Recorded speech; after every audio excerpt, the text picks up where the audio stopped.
Friends, இது உங்கள் அப்பாவுக்கு எதுவுமே பாம்பைய சமையல். நீ நம்ம பார்க்க போகுது வரகரிசி கருப்பட்டி பொங்கல். செய்ய தேவையான பொருட்கள்: வரகரிசி, கருப்பட்டி, பாசிப்பருப்பு, கிறிஸ்மஸ் பழம், பாதாம், முந்திரி, நிலக்கடலை, ஏலக்காய். இதெல்லாம் சேர்த்து நம்ம பார்ப்போம். கருப்பட்டிக்கு பதிலாக வெள்ளைக்கட்டி யூஸ் பண்ணிக்கலாம். இப்போ நம்ம ஒவ்வொரு என்ன செய்யலாம்னு பார்க்கலாமா? பானையில் தண்ணி ஊற்றி கொதிக்க வேணும். நார்மல் பொங்கலை இந்த மாதிரி செஞ்சு சாப்பிட்டா ரொம்ப ஹெல்த்தி. கொதிக்கிற சமயத்தில் அரிசியை போய் கழுவிட்டு வந்துடலாம். ஒரு 2 times கழுவினா போதும். பாருங்க, தண்ணி நல்லா கொதிக்க வச்சு நம்ம கழுவி வச்ச அரிசியை நம்ம போப்போம். இல்லை, நான் 200 கிராம் அரிசி எடுத்துருக்கேன். அடுத்த தண்ணி நம்ம ஊற்றிருக்கோம். 50 கிராம் பாசிப்பருப்பு நான் கழுவி வச்சுருக்கேன். அதையும் அதில் ஆட் பண்ணப்போம். இது ரெண்டும் சேர்த்து 15 minutes வேகணும். இந்த டைமில் இன்னொரு பாத்திரத்தில் 1 ஸ்பூன் நெய்யை ஊற்றி அதில் பாதாமை வறுத்து எடுத்துக்கலாம். அதே நெய்யில் முந்திரியும் வறுத்துக்கலாம். கருவேப்பிலைங்க வீசும் பவுனிஷாக வந்து எடுத்துடலாம்.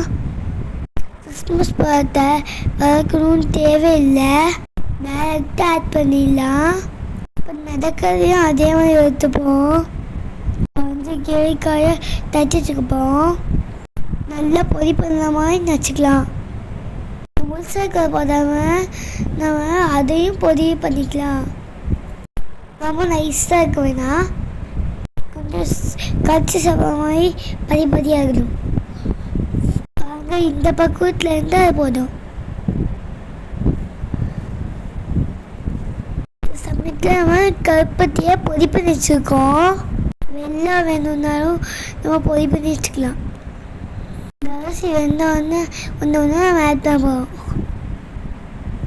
இப்போ அங்கே நல்லா வந்திருக்கு. நல்லா கொஞ்சம் ரொம்ப டேஸ்ட்டாக இருக்கும்.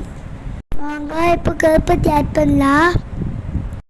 எவ்வளோ அளவு அரிசி ஏற்றோமோ அவ்வளோ அளவு இனிப்பு எடுக்கணும். அதாவது கருப்பட்டி சேர்க்கணும். தேவையான அளவுக்கு உப்பு போட்டு நல்லா கலக்கலாம். மாதிரி போட்டோன்னா மெல்ட் ஆகி இலகுவாக இருக்கணும்.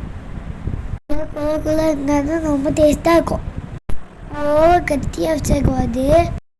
இப்போ நம்ம வறுத்து எல்லாமே நைட்டத்தில் ஆட் பார்ப்போம்.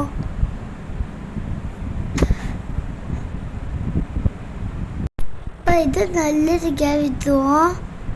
கொஞ்சம் நெய் ஆட் பண்ணிக்கலாம் வாசத்துக்காக.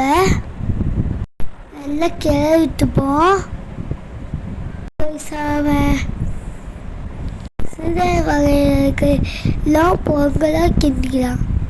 சூப்பராக இருக்கும், ஹெல்த்தி. எங்கள் சேனலுக்கு நீங்கள் புதுசாக இருந்தால் சப்ஸ்கிரைப் பண்ணிக்கோங்க. பக்கத்தில் இருக்க பெல்லைக்கையும் வச்சுக்கோங்க, ஆன் பெல்லைக்கையும் வச்சுக்கோங்க. உங்கள் ஃப்ரெண்ட்ஸுகளுக்கும் உதவி ஷேர் பண்ணுங்கள். பாருங்க, இந்த நார்மல் பொங்கலை விட ரொம்ப டேஸ்ட்டாக இருக்கும், ஹெல்த்தி கூட. சுகர் பேஷண்ட் இனிப்பு சாப்பிட்ணுன்னா இந்த மாதிரி கிண்டி சாப்பிட்டுக்கலாம். இது உடம்புக்கு ரொம்ப நல்லது. இதே மாதிரி நிறையா வீடியோ பார்த்துருக்கோம்.